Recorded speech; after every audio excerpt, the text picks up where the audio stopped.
Hello दोस्तों, welcome to new video. इस video में हम लोग सॉल्व करेंगे डीएसए का लीड कोड का क्वेश्चन नंबर 2.46, जो कि है apply bitwise operations to make string equal.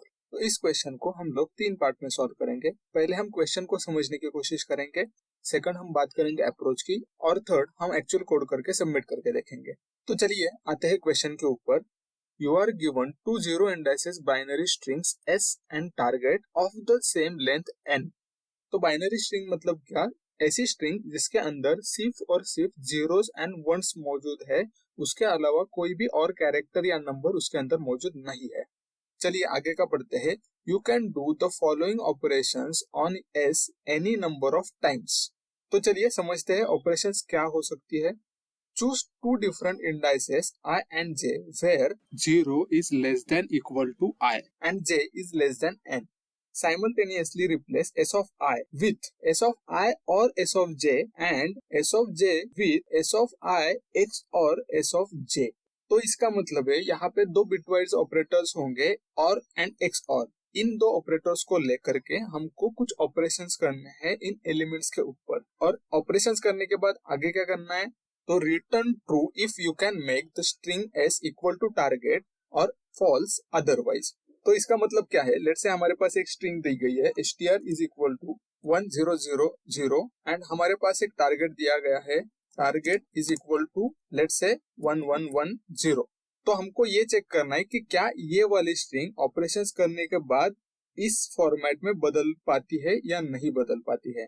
तो बेसिकली हमको ये चेक करना है कि इस वाली स्ट्रिंग को हम 1000 से रिप्लेस करके 1110 कर पाते हैं या नहीं कर पाते हैं। तो ये क्वेश्चन समझने से पहले हमको ये समझना पड़ेगा कि ये और ऑपरेटर और एक्सऑर ऑपरेटर होते क्या है। तो चलिए वो फटाक से मैं आपको समझा लेता हूँ। तो यहाँ पे बेसिकली ये होगा हमारा और ऑपरेटर कैसे काम करता है? लेट्स से हमने दो वैल्यू का कंपैरिजन किया है, यहाँ पे दो वैल्यूज है 0 और 0, तो इसका जो आउटपुट होगा वो होगा 0। सिमिलरली यहाँ पे अगर देखें तो 0 और 1 का हम कंपैरिजन करेंगे तो यहाँ पे आउटपुट होगा 1। देन थर्ड, अगर 1 और 0 है तो इसका आउटपुट होगा 1, एंड अगर 1 और 1 है तो इसका आउटपुट होगा 1। तो इसका मतलब है और ऑपरेटर के अंदर सिर्फ और सिर्फ अगर सारे ही वैल्यूज 0 है तभी हमारा जो आउटपुट है वो होगा 0, अदरवाइज कोई भी 1 अगर हमको मिलता है तो हमारा आउटपुट होगा 1। सिमिलरली अगर हम XOR ऑपरेटर देखें तो यहाँ पे कैसे होता है कि अगर समझो दोनों वैल्यूज सेम है, नो मैटर वो 1 है या 0 है, सारी वैल्यूज अगर सेम है तो उसका आउटपुट होगा 0। पर अगर कुछ वैल्यू चेंज होती है जैसे कि 0 1 या 1 0, तो उसका जो आउटपुट आएगा वो आएगा 1। तो बस ये और XOR ऑपरेटर्स होते हैं बिटवाइज ऑपरेटर्स। तो इनको लेके हमको इसका कंपैरिजन करना है। वो कैसे करना है? लेट्स से फॉर एग्जांपल हमारे पास ये 1000 वैल्यू है और इस वाले वैल्यू को इसमें कन्वर्ट करने के लिए हमको ये वाला जो एलिमेंट है इसको 0 से 1 में कन्वर्ट करना पड़ेगा। तो यहाँ पे हम लोग क्या करेंगे, ये पहला एलिमेंट 1 और दूसरा एलिमेंट 0 हमने यहाँ पे ले लिया है। ये लेने के बाद हम लोग क्या करेंगे, इसके ऊपर और या एक्स और दो ऑपरेटर लेके देखेंगे क्या हम इन द आउटपुट 0 को 1 से रिप्लेस कर पाते हैं या नहीं। तो चलिए पहले हम और ऑपरेटर लगा के देखते हैं। तो यहाँ पे और ऑपरेटर अगर देखें आप तो 1 और 0 का आउटपुट होगा 1। तो अगर आप यहाँ पे देखें तो हमारा आउटपुट आसानी से 1 आ जाएगा। इसका मतलब है ये जो स्ट्रिंग है इसको हमने यहाँ पे सक्सेसफुली 1100 में कन्वर्ट कर लिया है। सिमिलरली हम अगर और एक ऑपरेशन सेम वे में यहाँ पे करते हैं तो हमारी जो स्ट्रिंग है वो बन जाएगी कुछ इस तरीके से 1110। तो अगर ये यहाँ पे स्ट्रिंग ऐसी बन जाती है ऐसे सेम दो ऑपरेशंस करने के बाद, तो यहाँ पर हमने सक्सेसफुली इस str स्ट्रिंग को टारगेट वाली स्ट्रिंग में कन्वर्ट कर लिया है। तो यहाँ पे हमारा जो फाइनल आउटपुट होगा वो होगा ट्रू। तो बस गाइज हमको सेम ऑपरेशंस यहाँ पे करके देखने हैं और ये चेक करना है कि क्या हम हमारी एस वाली स्ट्रिंग को टारगेट वाली स्ट्रिंग में कन्वर्ट कर पाते हैं या नहीं कर पाते हैं। चलिए अब बात करते हैं अप्रोच की। तो क्वेश्चन को सॉल्व करने के लिए ये जो बिट वाइज ऑपरेटर्स है और एक्स और, इन्हीं का हम इस्तेमाल करेंगे और हमारा क्वेश्चन हम इजी तरीके से सॉल्व करेंगे। तो वो कैसे सॉल्व करेंगे? तो यहाँ पर अगर आप ठीक तरीके से ऑब्जर्व करें तो यहाँ पे कोई भी कॉम्बिनेशन हो हम और XOR ऑपरेटर लगा के उस वैल्यू को मैनिपुलेट कर सकते हैं। फॉर एग्जाम्पल अगर हमारे पास वैल्यूज है, दोनों वैल्यूज है 1 1, और अगर हमको उसको 0 में कन्वर्ट करना है तो यहाँ पे हम सिंपली XOR ऑपरेटर लगा के उसको कन्वर्ट कर सकते हैं। और यहाँ पे कोई भी वैल्यू अगर 0 या 1 के फॉर्मेट में है और उसको हमको चेंज करना है तो हम उसको इजीली 1 में कन्वर्ट कर सकते हैं, और या फिर XOR ऑपरेटर, दोनों में से कोई भी यूज करके। बस यहाँ पे एक ही जगह पे हमको लिमिटेशन है, वो है अगर दोनों वैल्यूज 0 है तो उसको हम 1 में कन्वर्ट कर नहीं पाते हैं, चाहे हम और ऑपरेटर यूज करें चाहे हम XOR ऑपरेटर यूज करें। तो बस एक जगह पे हमको लिमिटेशन है, और वो है अगर सारी वैल्यू 0 है तो बस इसी चीज का फायदा उठा के हम लोग हमारा अप्रोच डिसाइड करेंगे। अप्रोच क्या होगा, हम लोग दोनों स्ट्रिंग में ये देखेंगे कि कहीं पे 1 मौजूद है या नहीं है। अगर कहीं पे भी 1 मौजूद है तो इसका मतलब है हम हमारी स्ट्रिंग को इजीली मैनिपुलेट कर पाएंगे और जैसे चाहे हम उसको कन्वर्ट कर सकते हैं।